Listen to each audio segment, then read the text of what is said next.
আচ্ছা রাজীব দা, ওখানে মানে কি মানে মানে কোনো মানুষ বাঁচানোর কথা বললে আলোচনা করলে কি যেটা বললেন ওটা করে দেবে? টিএমসি মেরে দেবে, মার্ডার করে দেবে।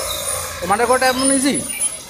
তুমি মানে কাউকে প্রাণ বাঁচানো, যেমন আমার বোনকে মেরে দিয়েছে, আমার মাকে মেরে দিয়েছে, আমার দাদার মেয়েকে মেরে দিয়েছে, ভাইজিকে মেরে দিয়েছে, এবার আমার বাবা গভর্নমেন্ট অফিস ছিল।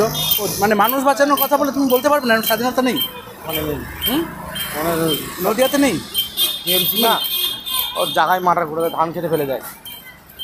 ও, তোমার বাড়ি কোথায়? নদিয়ায়। কিন্তু ভারতের প্রেসিডেন্টকে নবদ্বীপ মায়াপুর নাম শুনেছি না? হ্যাঁ, ওই দিকে। তো এরকম কিরকম কত ঘটনা হয়েছে? অনেক। যাকে তাকে যখন খুশি যেরকম খুশি মার্ডার করে দিচ্ছে। বিরুদ্ধে কিছু গেলে, কোনো 2 নম্বরে কিছু হলেই, কোনো বিরুদ্ধে গেলেই মার্ডার হয়ে যেতে হবে। দেখো না আমাদের বিজেপি কেন আসতে পারে না আমাদের কলকাতায়, কেন আসতে পারে না? ওই জন্য যা হয় তাতে আমাকে ওরমভাবে মারার চেষ্টা করেছে বহু বছর, সেটা আমি ভারতের প্রেসিডেন্টকে জানিয়েছি। তার মানে ওখানে মানে মানুষের বাঁচার অধিকারটা নেই।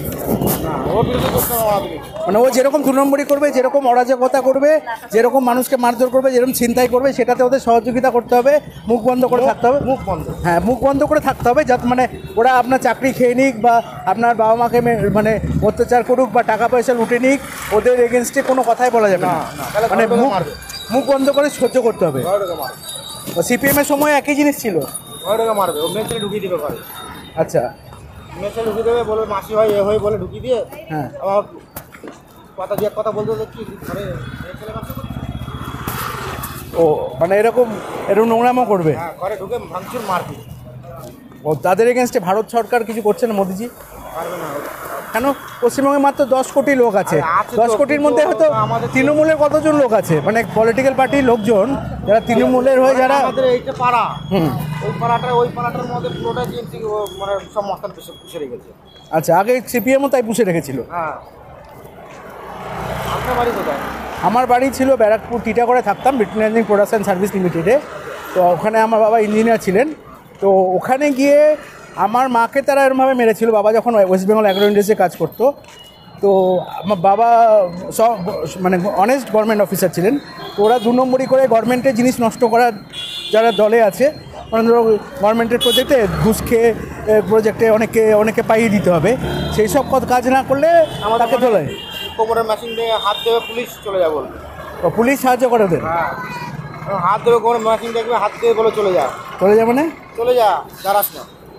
আচ্ছা, মানে পশ্চিমবঙ্গ ছেড়ে চলে যেতে হবে? হ্যাঁ। না না, তাহলে রাস্তা গাড়ি দাঁড় করালে, গাড়ি চেকিং থাকলে। আচ্ছা, মানে এরকম সন্ত্রাসবাদ দিয়ে তাহলে চলছে? যতদিন মমতা ব্যানার্জি আছে ততদিন দিতে হবে না। ওই তোমার নাম কি দাদা? তোমার কি বলে? তোমার নাম কি? রাজীব বসাক? ওর এদিকে না, তোমার নাম কি বলে? রাজীব বসাক? হ্যাঁ। তোমার নাম কি দাদা? শুভ। হ্যাঁ, শুভ কি নাম? শুভ। তোমাদের ওখানে একই অবস্থা? মানে সংবাদপত্রের লোকেদের বললে সাবধানে যেও, প্রচণ্ড সাবধানে যেও। আর ভারতের প্রেসিডেন্টকে জানিও, কেননা আমি ভুক্তভোগী। আমি 18 বছর ধরে আমাদের পরিবারকে হত্যা করে যাচ্ছে কেউ। মানে পুলিশ বলছে আপনাদের পরিবার খুন হলে তবে ইনভেস্টিগেশন করবে, বুঝলে তো?